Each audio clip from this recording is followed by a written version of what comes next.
Bangladesh premier league football বিপিএলে চট্টগ্রাম আবাহনীর মুখোমুখি হয় আজ দিনের প্রথম ম্যাচে মোহামেডান।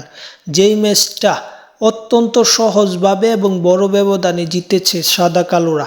এই ম্যাচটা জিতে শিরোপা উদযাপন করার সময়ের ব্যাপার হয়ে গেছে মোহামেডানের জন্য, কারণ এই ম্যাচের প্রথমেই মোহামেডান সুলেমান দিয়াবাতের গোলে 29 মিনিটেই এগিয়ে যায়। পরবর্তীতে 45 মিনিটে ইমানুয়েলের গোলে আবারও লিড নেয় এবং 46 মিনিটে আরও এক গোল হয়। বিরতিতে যাওয়ার আগে 3-0 লিড নিয়ে বিরতিতে যায় সাদা কালোরা। চট্টগ্রাম আবাহনী বিরতি থেকে ফিরে একটু ভালো খেলা, কিন্তু তার আগে 60 মিনিটে আরও একটি গোল হজম করতে হয় চট্টগ্রাম আবাহনীকে।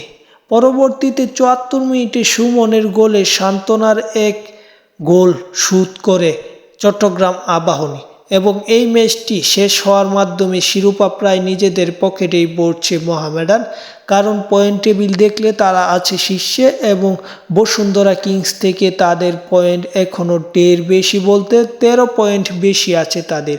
এবং এই ম্যাচ হেরে চট্টগ্রাম আবাহনীর পয়েন্ট হচ্ছে, তারা আছে পয়েন্ট টেবিলে 10 নম্বরে। যাই হোক, খেলার আপডেট পেতে চ্যানেল সাবস্ক্রাইব করে রাখুন।